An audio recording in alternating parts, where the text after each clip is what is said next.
And I said, oh, he has aged very well.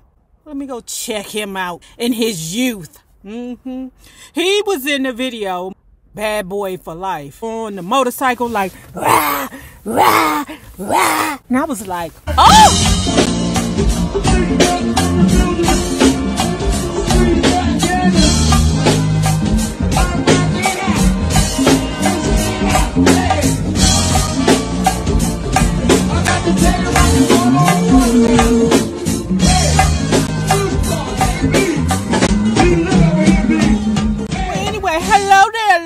Bugs. Hello there, Bellas. If you have not already done so, please remember to, y'all, it's chilly out here, like, subscribe, and visit uptopbeauty.com for these Ms. Hollywood DC shades. We got them in tortoise, black with the gradient lens. Love them. They're like the best seller now. We got them in pink. We got them in brown. We got them in a whole bunch of different colors. I love them. And if you are not already a part of this book club, please hit the Patreon link below and or the join button here on the YouTube. And for a small monthly fee of $5, you babies, yes, you can be privy to all the shenanigans before the YouTube gets it, if the YouTube gets it. Now, let's continue talking about Mark. Who's that wonderful girl? Can she be any cuter? Who's that wonderful girl? Look! There goes the suitor. After getting home and finishing the package, I was exhausted. A week or so before Thanksgiving 1995, D-Mac called me. He was in New York visiting the Hit Factory, and he wanted me to join him so I could get a feel for what a real recording session looked and felt like. I got a surprise for you when you get here, he promised. I boarded a United Airlines flight to New York the next morning and was in the studio with him shortly after 10 o'clock. We gave each other a bear hug as record producer Tony DeFott, Heavy D, and Herbert McGruff Brown looked on. I was elated to be in their presence, but I tried to conceal it. McGruff was Heavy D's protege. Heavy D, in turn, was a close friend of Puff's from their teenage years in Mount Vernon. After D-Mac made the introductions, I sat across from DeFott as he and McGruff made changes to the composition they were working on. All right, Mark, Heavy D said, as all eyes in the room focused on me. Let's see what you got. I didn't suspect that the recording session with Heavy D was a ruse, one designed to impress me with D-Mac's contracts and to make me more amenable to signing with Bad Boy Entertainment. They were buttering me up. Why, I didn't know yet. What I did know was that Puff was on a roll. Although Biggie had been busted a couple of times recently for smoking weed, the arrest boosted record sales. So let me tell you what Mark was saying in the book that threw me for a loop. Because Biggie was arrested, it, according to Mark, added to the image that bad boys were bad boys. Let me tell you something. I never thought the bad boy roster were bad boys. It wasn't one person on that roster that I believed would pow, pow, pow, and one more to grow on. Pow! Now, I believe they had enough money to send somebody out there to take care of that business. What I thought was these were basically good boys, you know, that might have done some dumb shiz here and there, that loved the image surrounding hip hop and embraced it. There's not one person. Like, I thought that Bad Boy were a bunch of pretty boys or lovers, okay, because we know Biggie wasn't a pretty boy. To me, it wasn't no pretty boys on Bad Boys. Maybe a few. Who's that one that sang with Usher? I want to ride. That boy, Loon. I thought he was attractive. Mark Curry, even though he was in a video just in a small portion, I thought he was attractive. But I can't think of one person and I was like, ooh, yeah, besides Biggie. And I didn't think Biggie was attractive because of his facial features. I just thought he was just real smooth. I thought they all were finesse pimping. Okay? Now, if y'all, know something I don't know, let me know. But nobody on Bad Boy, I thought, was about that work. Maybe because I knew real dudes who was in that real shit. The mark, Puffy was trying to create that real bad boy image. I didn't look at none of Bad Boy like that. It seemed to me like Lil' Kim was the hardest out of them all. Since stepping out on his own, Puff had already sold more than 12 million records. When Clive Davis of Arista expressed interest in a 5-year contract with Bad Boy in late 1996, Puff demanded a $5 million advance and a credit line of $75 million. On top of that, his lawyer, Kenny Mislas, convinced Arista to let Puff keep half of Bad Boy, a deal that was almost unheard of then. Puff was being compared to Berry Gordy. Dang! Didn't we say that earlier? So Arista met almost all of his demands. I was like a child on the day after Christmas when I returned home to Deirdre. I told every detail about the experience, and then I told her again. I'm sure that I must have gotten on her nerves, but she never let it show. That's what a good woman will do. Agreed. Deirdre, if y'all still together, shout out to you, girl. Shout out, because not every bitch can be a sponsor and allow her man to follow his dreams and she be the breadwinner. So, I gives you my commendables. One of the first things deal makers look at when you're trying to sell yourself is your image, whether it is marketable. So I bought everything I could afford that said Curry is cash in the bank. Going back home was a challenge. In my long absence, Platinum House went under and the rim shop had long ago replaced both me and the studio equipment. Deirdre and I could scrape by on her income and on whatever odd jobs I could pick up, but I knew that I would have to find a full-time job soon if our relationship was going to last. Like I said before, Mark Curry is a master carpenter, or at least that's what he's telling us. I follow him on the Instagrammy, okay, and he has shown his work, and thank goodness for his father that his father introduced him to the skill. Mark Curry is a good guy, or at least he's a good guy to the woman that he loves. I don't know how he treated them other women because he ain't speaking on them, okay? Maybe they might just be a consequence in his life, but when it comes to Deirdre, he really was a man to her. When I was still in Los Angeles, I met this slick dude called Trey, who now lived in Atlanta. I ran into him at the rim shop. As we talked, I learned a lot about his background, but also about D-Mac and other cats we both knew. He told me that he knew an easy way that I could make enough money to tide me over until I finished my album. Ironically, the neighborhood where he wanted me to start selling drugs was in the same part of Atlanta where I had tried to sell crackety. What we say before, this nigga is a good guy. He ain't no street dude. And the caper went horrifically wrong. He used his girlfriend's car. And I told you I cannot be with no streets shiz. I can't, because I ain't there willing to make the sacrifice for the bullshit.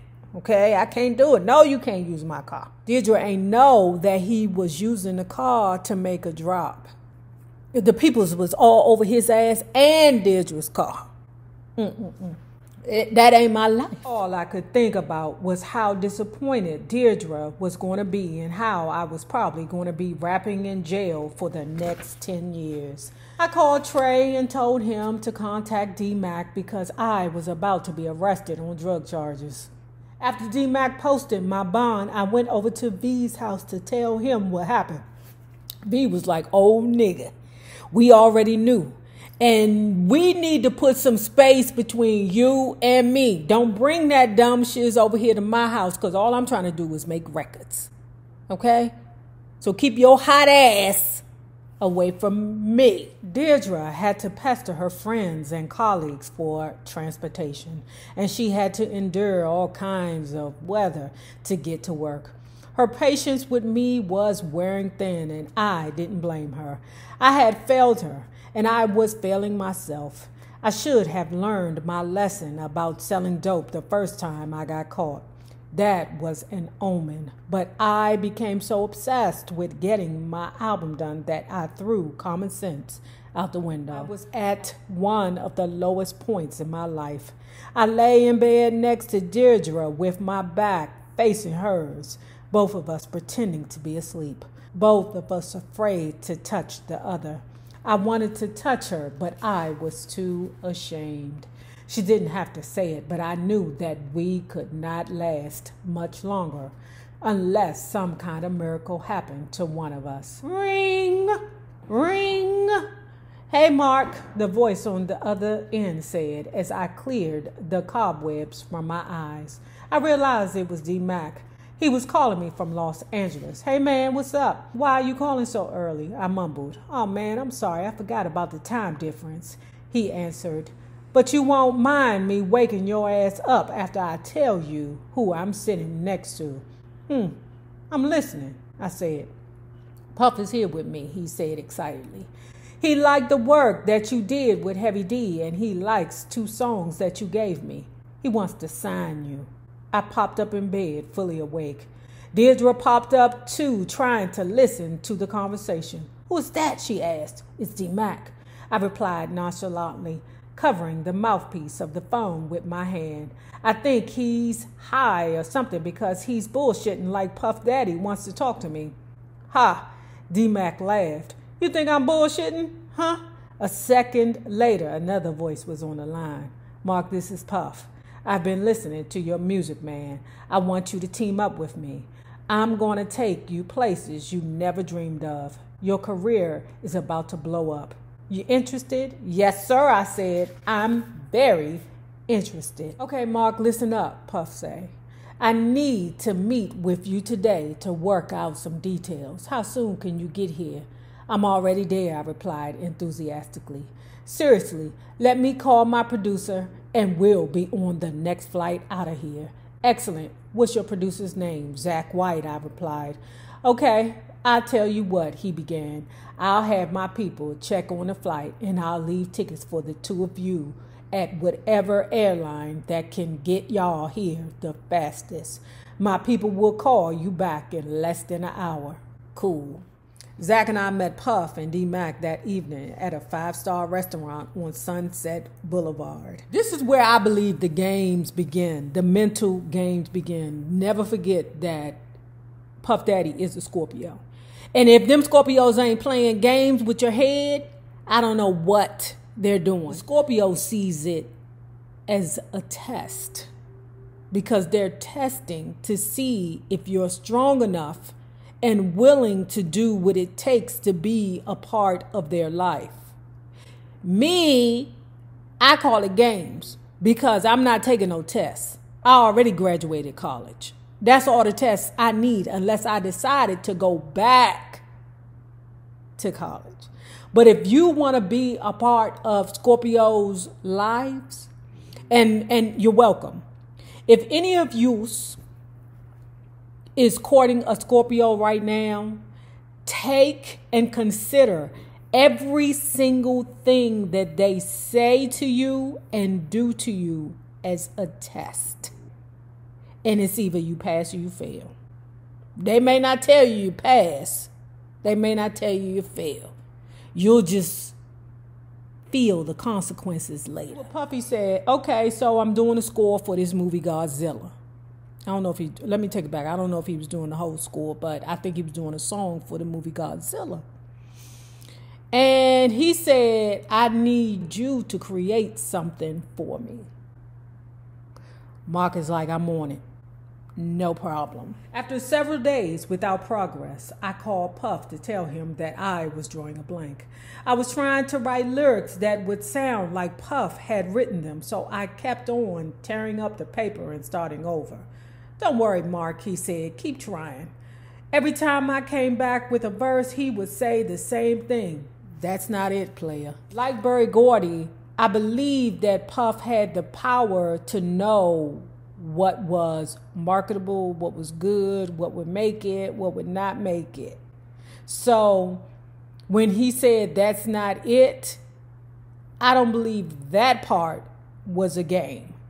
I believe he just knew what was it. And it sounds like that Mark was creating good work. It just didn't fit for what Puffy needed for that particular project. After a few more days and more rejections, I called him again and told him that I just couldn't think of any more verses that would make sense in the context of the movie scene where the song was supposed to fit. So you ain't up to it, he said somewhat impatiently. Nah, man, I began. It's not that. I could write something. I'm just not sure it will represent you. Tell you what, Mark, he said sternly, I got somebody else who can do this if you can't handle it. All right? Hence the games/test. Because I would look at it as the game. And everybody and anybody that knows me know I don't play. You know, like when people be like, oh, Nay, I was in an accident today. I'm going to take that shit serious. You was in an accident? Are you okay? Oh, girl, I was just playing. I don't play. Everybody knows that about me, that I don't play, because I will take it for serious. People be like, oh, loosen up. No, I ain't loosening up. Just don't play with me. Play with everybody else, but not me. The Scorpios that are in my life, no, I don't play, and they don't play games or test me. So you ain't up to it, he said, somewhat impatiently. No, man, I began. It's not that. I could write something. I'm just not sure it will represent you. Tell you what, Mark, he said sternly. I got somebody else who can do this if you can't handle it. All right? I could see my recording career jumping off the hotel balcony with those words. If the song was trashed by the critics, it could mean the end of my career, not only at Bad Boy, but at any other studio as well. When Puff said that he would hand the assignment off to someone else, something deep in my soul became stern. Baby, the game worked on you. Give me a little more time, Puff, I pleaded. I'll give you a hit. That's what I'm talking about, player. You got to believe in yourself, baby. Later on, he met with Puff. And Puff apologized because it was a test. And he passed. So anyway, they had dinner together. Puffy said, my apologies for being rough with you earlier. Whatever. But I realize what you're saying. You really don't know who or what I am as a person. You only know, what you read or, what you heard about me. Won't you come on tour with Bad Boy? All right. And then you get to see me in action. You serious? I asked like a kid who just been offered a free trip to Disneyland. I never joke around, Mark, he said. We could work on a song together on a jet and on the road. We still have a little time before it's due. Oh, yeah, he don't joke around, but he do test. He do play games. You say that you love